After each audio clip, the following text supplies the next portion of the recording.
I have a theory that Monica Lewinsky walks into the Oval Office. This isn't a theory. This happened. And she turns around and she shows Bill Clinton a purple thong she's wearing.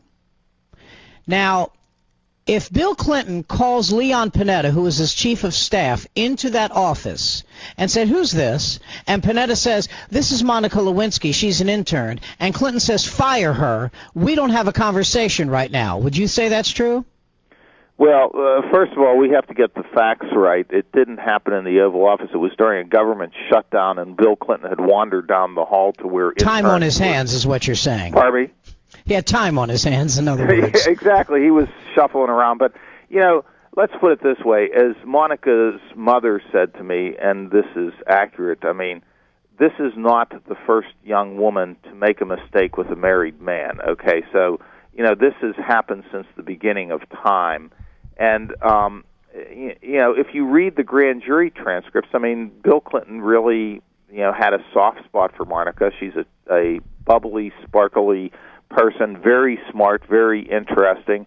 And that was a terrible mistake. It was definitely bad judgment on Bill Clinton's part, because at this same time, don't forget, the Paula Jones case is working its way up to the Supreme Court, and the lawyers are publicly stating on television they're going to go after the other women. So very bad judgment, I have to say, on President Clinton's part. But there it is what it is, and then we have to go from there. In reading the book, you said that when Clinton was speaking, his fists were clenched. His face almost turned red. He evidently feels that he got ripped.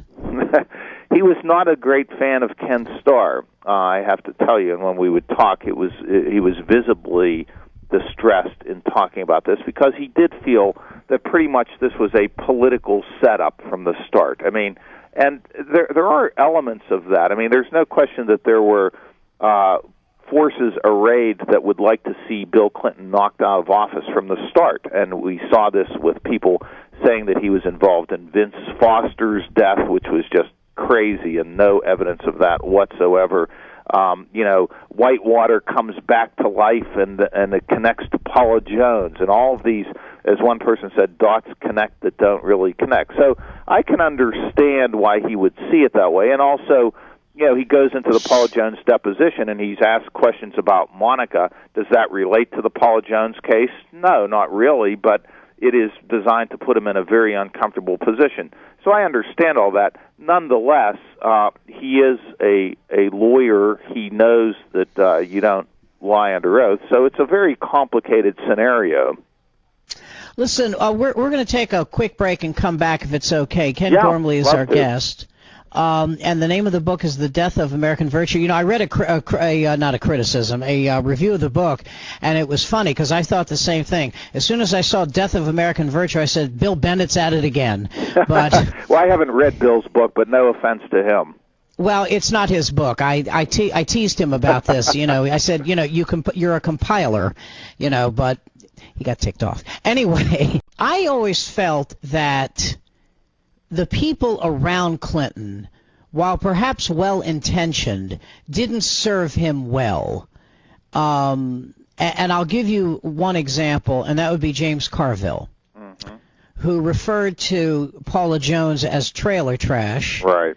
To which she responded, it was humorous, but she said, I've never lived in a trailer. And I had an experience where I used the expression trailer trash, and this is when I was in Las Vegas, and one of my callers called me. He was an elderly man. He said, I live in a trailer park, and we're not trash. I felt horrible. Yeah. He said, I'm not mad at you, but please don't use that expression because we're not trash. We're just people trying to get by. I felt awful, and I've never used that expression since.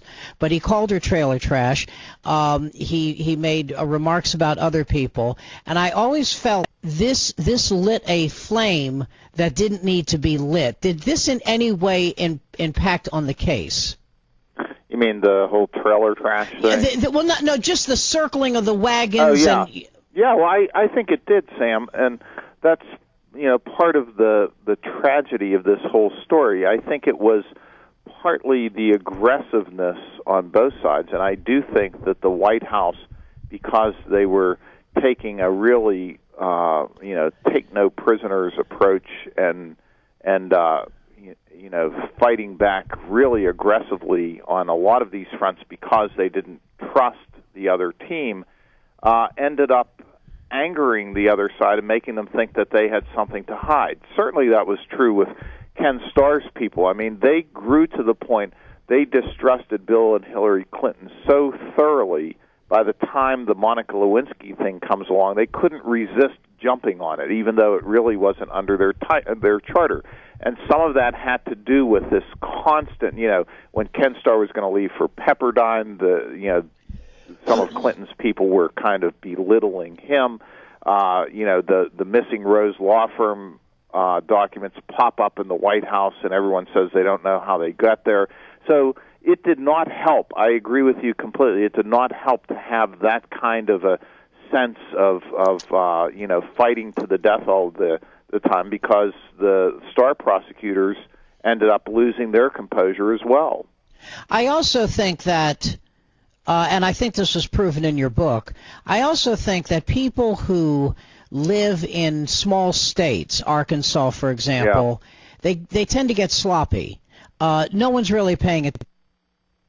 Let's be honest. You're the governor of a very small state, 49th in education, not exactly the banking center of North America.